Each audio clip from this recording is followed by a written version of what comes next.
You know, it's interesting how for a while, indie games kind of had this reputation as being like these charming little experiments, next to like the big AAA giants. Yeah, yeah. But it feels like that's really flipped recently, don't you think?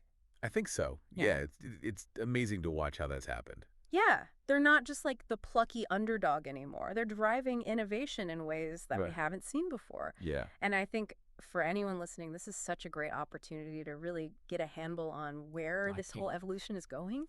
What I find so compelling is that independent developers aren't just keeping up with these trends, Right.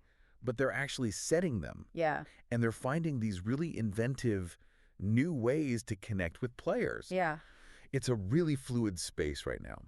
Uh-huh. And I think getting a grip on these emerging patterns is a great way to get a perspective on the future of gaming as a whole. Absolutely. So, in this deep dive, we're going to unpack some of the key shifts and transformations that are shaping the future of indie gaming. Okay.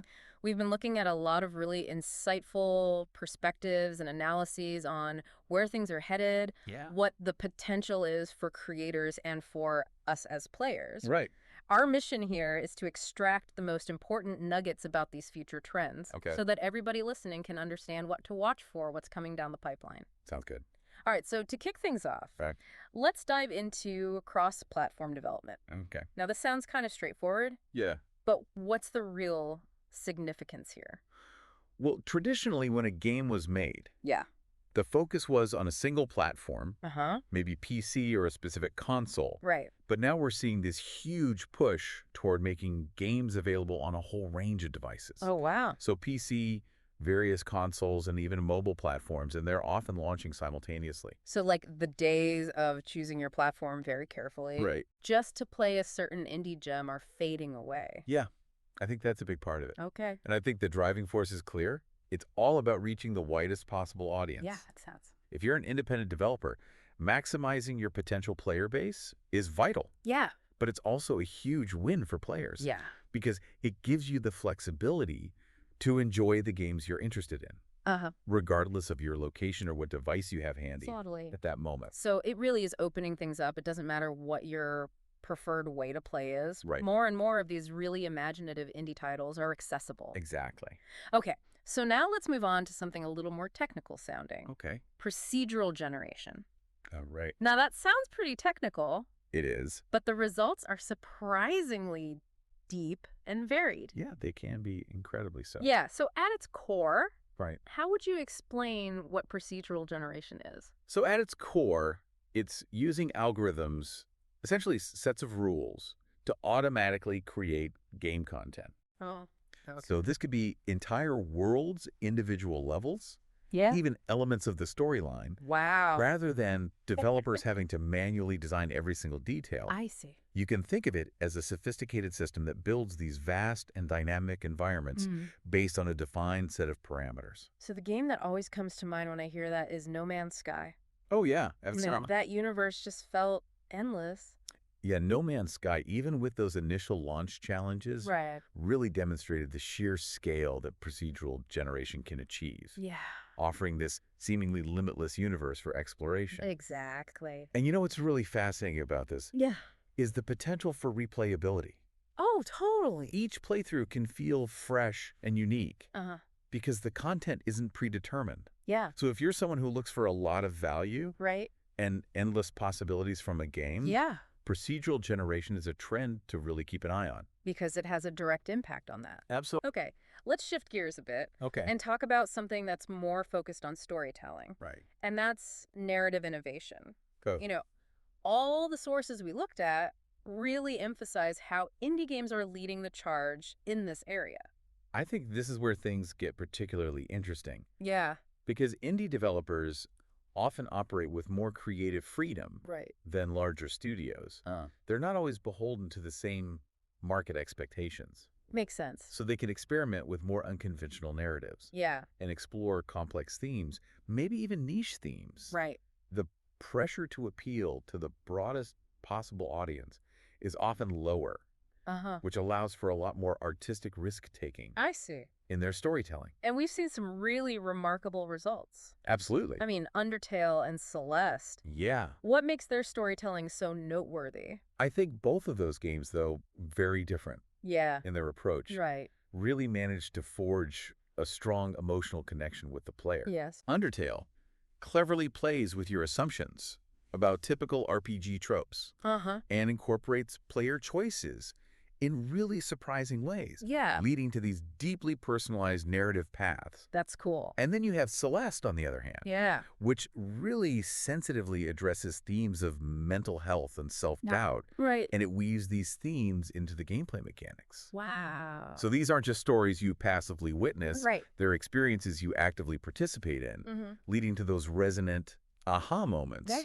and creating really lasting impressions. Totally. Those are games that stick with you. Yeah. Okay, so moving on to something I think that feels particularly relevant to the world right now. Yeah, what's that? This growing presence of sustainability Oh, and ethical themes in games. That's right. We're seeing an increasing number of indie games that are consciously integrating these themes Uh-huh. of environmental and social responsibility All right. into their core gameplay loops. Well, like eco and... Before we leave, Yeah. how do those games approach these themes? So Eco is a great example Yeah. where players have to collaborate Uh-huh. to build a civilization, Right. but there's a really crucial constraint. Okay. They have to avoid damaging the ecosystem they Yeah. rely on. So it makes you think. Yeah. And the player's actions in the game have direct and tangible consequences Oh, wow. for the environment within the game world. I see. And then before we leave, Uh-huh. focuses on rebuilding a society Okay. after a major event, Right. but it places a strong emphasis on sustainable practices Yeah. and learning from past mistakes. So these games are moving beyond simple entertainment then. Absolutely. Yeah. I think they're encouraging players Uh-huh. to think about their impact, Yeah. even in a virtual space. That's really interesting. It definitely connects with the broader cultural conversation around sustainability. Right. And if you're drawn to games with a deeper resonance, Yeah. this is a trend worth paying attention to. Totally. For sure. It's like they're harnessing the engaging nature of games to make us think about Right. real-world issues in a way that's actually fun. Exactly. It's a really compelling approach. Okay. Let's move on to something that has a strong visual and auditory appeal. Okay. This one I find really interesting. What's that? It's this trend of retro aesthetics, Oh, yeah. but with modern twists. I love that. Yeah, it's a really cool combination. It is a fantastic combination. So we're seeing a lot of indie games that are deliberately embracing Right. visual and audio styles that evoke older gaming eras. Uh-huh. You know, think pixel art graphics, Yeah. chiptune soundtracks, Oh, yeah. the stuff that reminds us of classic consoles and arcade games. It takes you back? Yeah. But it's not just pure nostalgia, is it? No, it's not. It's not just about recreating the past. Exactly. There's often a very contemporary feel to how these games play. Absolutely. They're taking those beloved visual and audio elements Right. and fusing them with modern game design principles. You get smoother, more responsive controls and innovative mechanics that just weren't possible back then. Right. This approach has such wide appeal. Yeah, why do you think that is? Well, players who grew up with those older styles Mm-hmm. get that nostalgic connection, Right. while newer players can appreciate that unique visual flair Yeah. and the more streamlined gameplay experience. I see. You could think of a modern Metroidvania with intricate level design, Uh-huh. but presented in a charming 8-bit aesthetic. Yeah, the best of both worlds. Exactly. Okay, so the sources we looked at also highlighted some really influential figures and key moments Okay. in the indie scene's evolution. Right. So who are some of the names to know? Well, Jonathan Blow Yeah. and Toby Fox Yeah. are definitely significant figures. Uh-huh. Jonathan Blow's game Braid was really pivotal Yeah. in ushering in this new wave of indie games that were more intellectually engaging Right. and artistically ambitious. Braid was amazing. Yeah, it's innovative time manipulation mechanics, Right. Yeah. and its thought-provoking narrative had a profound and lasting influence. Yeah. And then you have Toby Fox with Undertale, Uh-huh. which really showcased the power of distinctive character design, Yeah. emotionally rich storytelling, Right. and a memorable musical score. Oh, yeah. And it was all largely created by a single person. That's incredible. Yeah.